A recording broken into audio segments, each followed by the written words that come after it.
my name is Maddy and welcome to my YouTube channel Paralysed With Love. In June, I started a blog all about chronic illness and how to live a great life despite your circumstances, and this is a follow-on from that. Today we're going to be talking about one of my illnesses, gastroparesis, so if you'd like to learn more about gastroparesis, stick around for this video. Da da da da da, this is where the entrance music would go! Okay, so today we're going to cover the possible causes, the symptoms, diagnosis process, and some of the treatment options for gastroparesis. Let's start, I guess, with what gastroparesis actually is. If we break it down, gastro equals stomach and paresis means paralysis. So put together, it's a paralyzed stomach or delayed gastric emptying. Just like any illness, gastroparesis is on a spectrum. So some people can have almost no movement in their stomach, and some people can have an almost normally functioning stomach, but pretty bad symptoms. In fact, it isn't a direct correlation between symptoms and how bad your delay actually is. So there are actually quite a few causes of gastroparesis, even though it is looked at as a rare disease. Gastroparesis is mainly caused from damage of our vagus nerve, which I am not a doctor, so please don't take this as gospel, but it is one of our main nerves that travels from the left side down through our stomach and probably onto other things, but it is the main nerve that controls contractions and digestion in the stomach. We know that diabetes causes damage to our nerves, so it's no surprise that diabetes is the main cause of gastroparesis, and it's not uncommon for people with diabetes to eventually end up with gastroparesis. There are also some illnesses. Ehlers-Danlos syndrome is something that I'm definitely not an expert on, but I do know that people with EDS or Ehlers-Danlos syndrome can have gastroparesis. Some viruses can affect your digestive system, as we know, and they can cause almost like a transient gastroparesis. Narcotics and strong opioids definitely slow down our digestive system. We've all been there where you're backed up for days after taking some strong painkillers, and they definitely slow down your stomach and cause a gastroparesis kind of effect.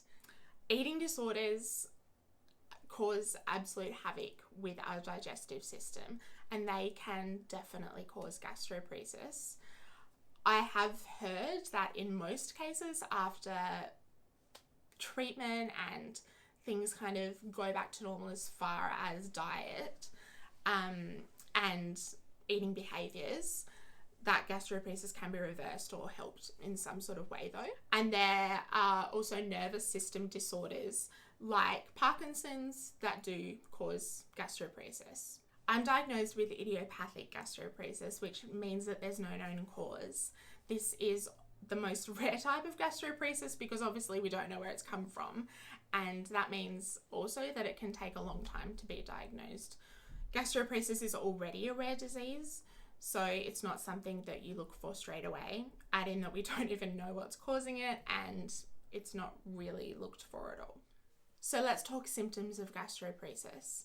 Just like every person is different in their exact eye colour, every person is different in the exact way that they experience gastroparesis.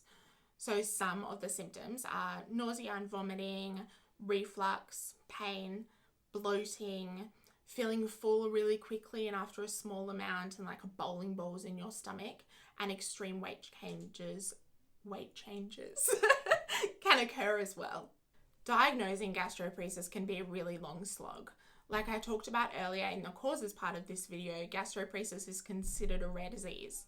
And some of the causes for gastroparesis, like when it's idiopathic, are even rarer. There are a few different tests that your doctor will kind of use until we end up at a point where we're looking at gastroparesis. Obviously, most often, doctors will start off with things like blood tests, urine test, most likely a poo test, where you'll give a sample of your fluid. Don't need to explain. Moving on. A lot of the time, they'll also send you for a colonoscopy or a gastroscopy or both. A gastroscopy is when a camera goes down through your mouth, your you're sedated, by the way. They put a camera down your mouth. It looks at your tummy and your small intestine, a little bit of your small intestine. And then a colonoscopy is when the different camera goes up your butt and looks at your large bowel and I think a little bit of your small intestine. They're both really important in ruling things like IBD or cancer out, and most likely they will happen before you get onto things like a pill study. Pill cam is literally the coolest thing I've ever seen in my life, and it is a tiny camera that looks like a big pill. Luckily it gets lubricated before you swallow it, and it's watched over 12 to 24 hours, I think. I think the battery life goes to, I actually don't know. The battery life is limited.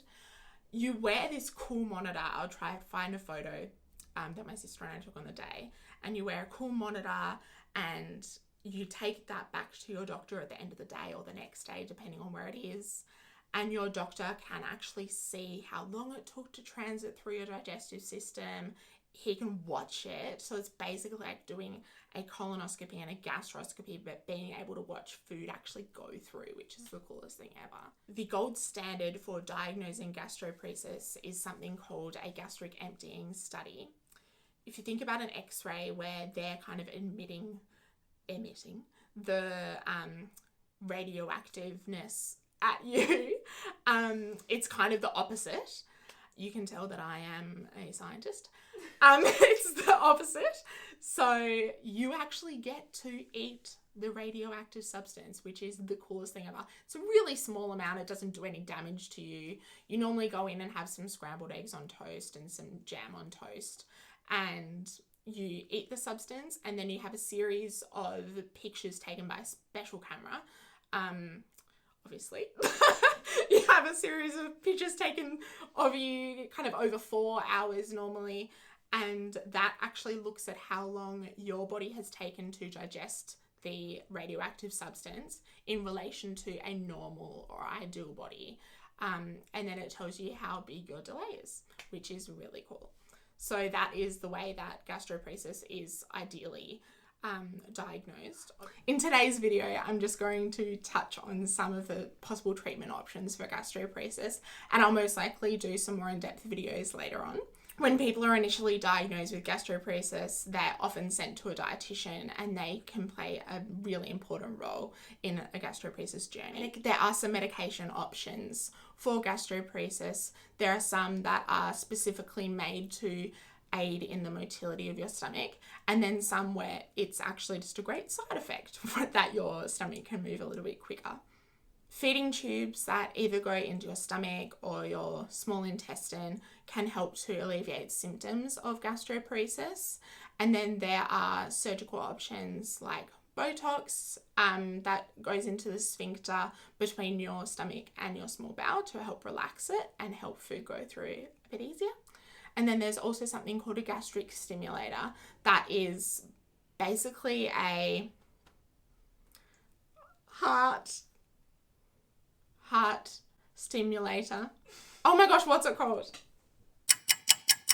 A pacemaker? It's basically a pacemaker, but for your stomach. So it helps your stomach contract and move food through. So yeah, there's some of the possible treatment options. So that's it for today's video. It's really just an overview of gastroparesis, and I would love to hear from you about what you would like to hear more about. So please comment below or come over to my Instagram or Facebook. They're both at Paralysed With Love. You can also write to me through my website, which is just paralysedwithlove.com. And I've actually written a blog post all about gastroparesis as well, which I will leave in the description box below. And thanks for coming. I don't know how people end these, but thank you so much for coming. I might have some cool music here. I might not. See ya.